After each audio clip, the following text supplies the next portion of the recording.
Okay, guys. Wait. So, Oh, you're on. yeah. So, we're at Starbucks again after dealing with the scooter bullshit. A fucking flat tire. A white shark. Flat tire. And we got a long ways to get back. I just want to go back to the hotel. I know. I guess we could see how fast we go on the sidewalk.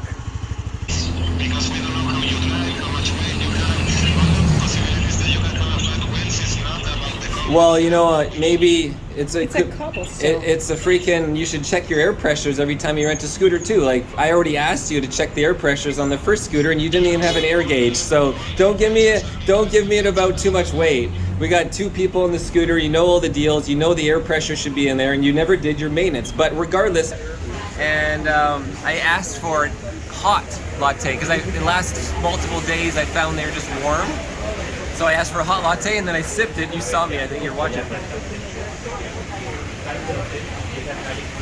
mean, it's still not hot. But, and then I was pointing at you and you're looking through the window and I'm like, the nose test. If it was hot, would I put my nose in it? That's the Larry David episode. Mocha Joe's coffees were hot and he had wobbly.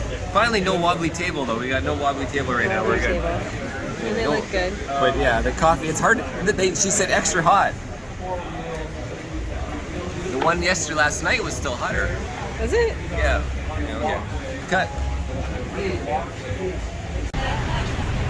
Okay.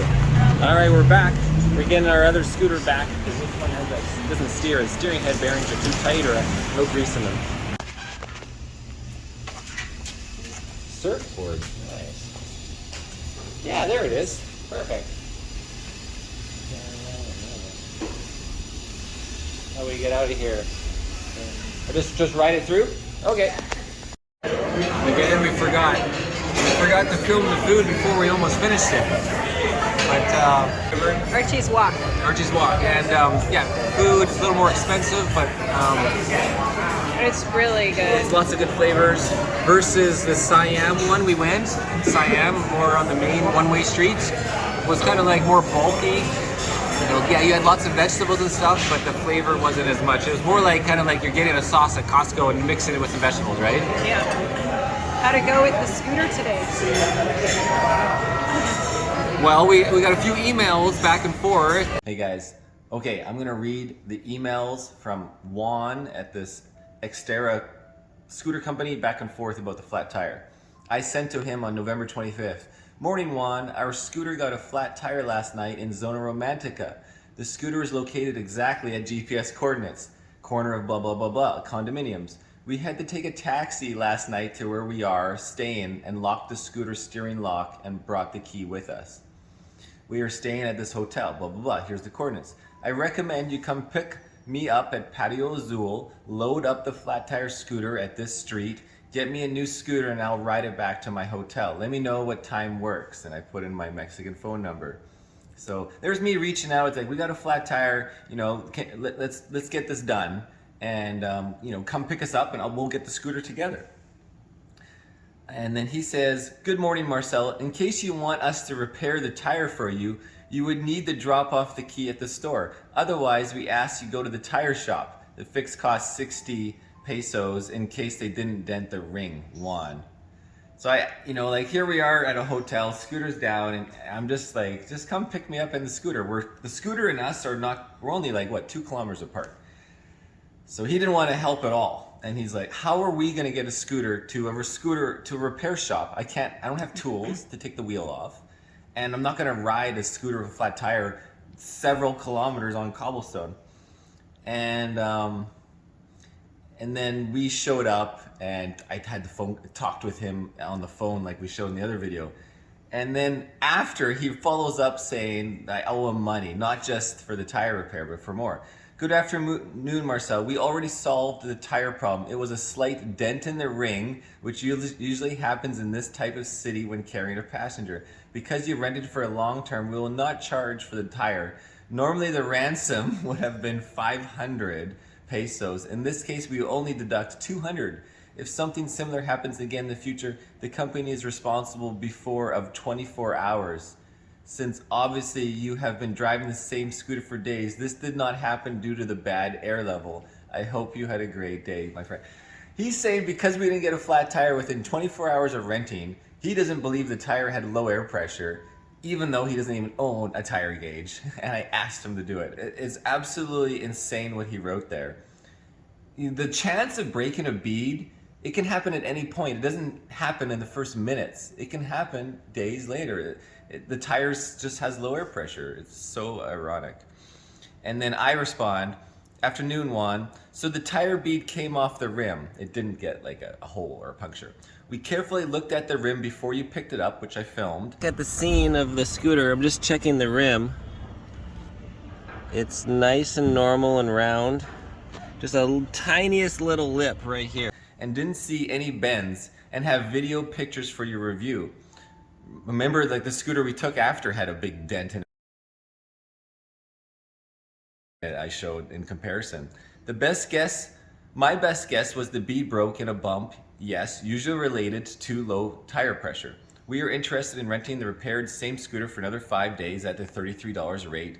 Return on Thursday, whatever. Another $165 US going to him.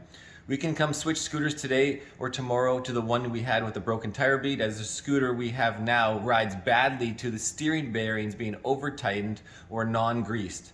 Marcel. It just shows the lack of maintenance. Like every time he takes the scooter back, he doesn't check the air pressure, one. He doesn't do any maintenance, zero maintenance. It just goes right back out the door, you know, besides maybe giving it a spray if it's dirty. And so of the 4 scooters we tried, I think it was, or 3, 2 of them, the steering was like locked, and the whole scooter would just, just because the steering bearings were, you know, seized.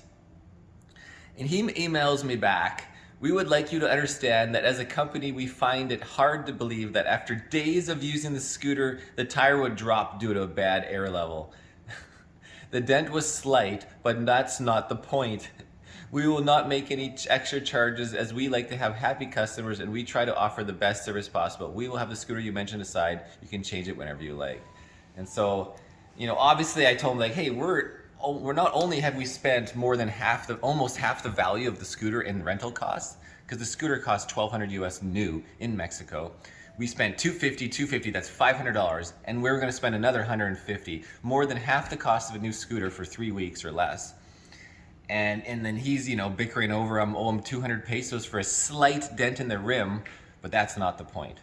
Anyways, guys, this is Business 101 Mexico with Juan. So when we were renting this scooter initially, I had made sure to ask him if, you know, something happened on the road, would he come and get us? Because I had read a review online that said someone had a problem and he wouldn't come and get them. So when I asked him, he's like, oh yeah, of course, we'll come and help you. But then when we did get a flat tire, he didn't come and get us. He's like, you have to come here with the key or you have to get it fixed yourself. But what if that had happened like far away, you know, on the highway somewhere, and yeah, I don't know, in the middle of nowhere. Exactly why I was saying the longer we go on the highway at top speed, the more risk we have for like this thing just falling apart. And that was always in the back of my mind, full speed on the main highway. It's like, we just, you know, the bolts are rusty, everything's falling apart, the kickstand was falling off that one scooter. The lights are shooting at the sky. Yeah, so it's a tough life, guys, renting crap in Mexico when I wish I just had my own KTM.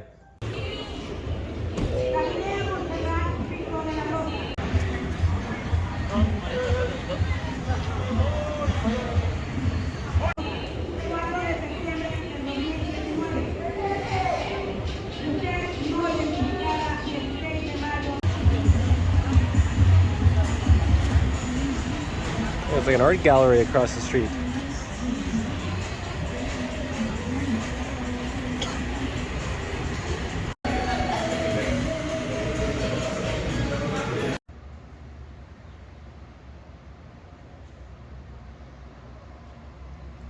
Well, it is time to say goodbye to Conchas Chinas.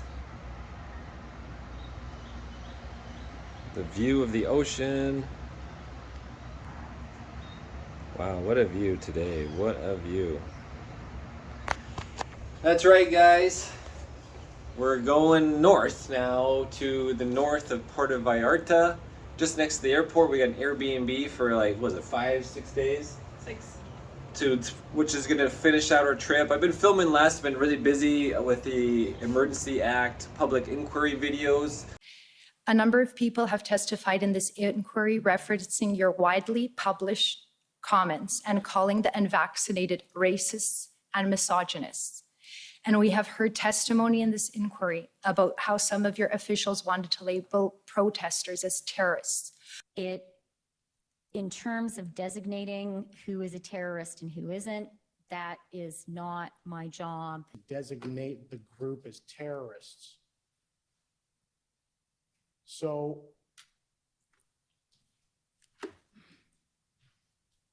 but it's not your job, but you wanted to designate them as terrorists, right?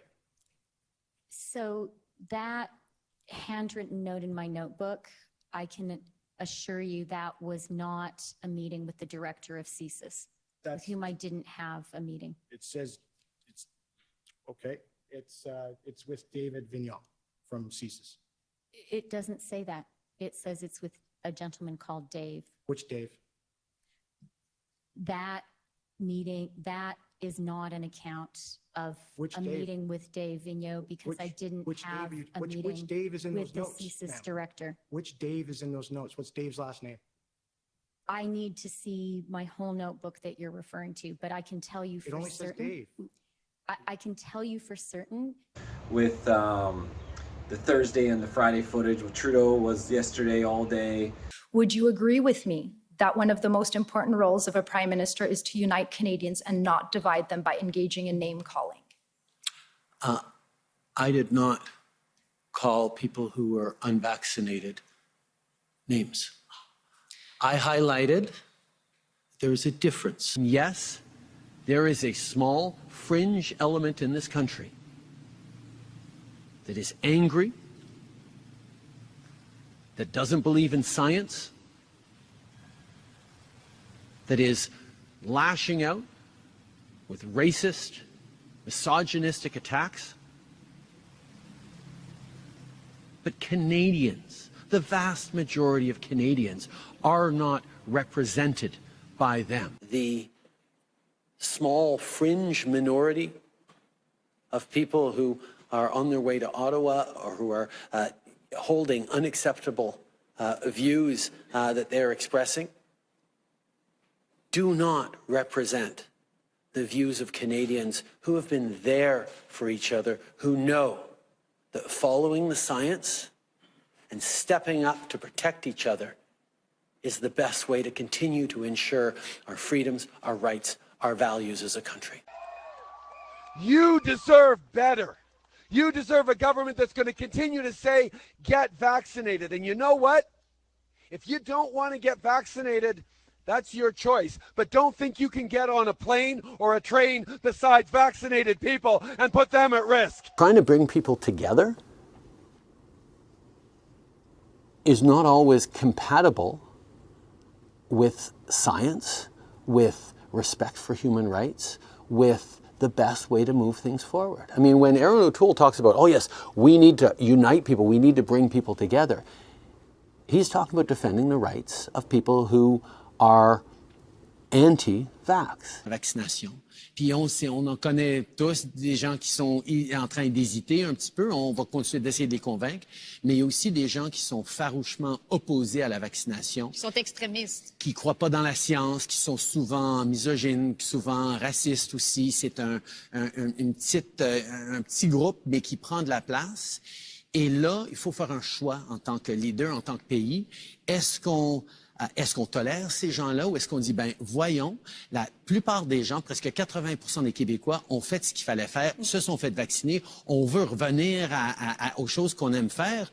C'est pas ces gens-là qui vont nous bloquer maintenant. My last question, Mr. Prime Minister, when did you and your government start to become so afraid of your own citizens? That's a very I unfair... am not, and we are not. Those are my questions. And the final closing statements from all the lawyers. And before that was Freeland, Cynthia Freeland. So anyways, yeah, we're gonna head north, get a couple shots, and try to finish all that video footage, and then we'll have a couple parts later on that after all this Emergency Act stuff.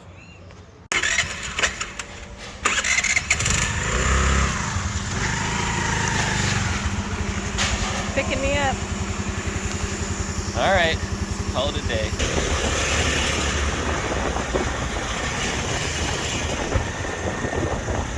Watch the mirror.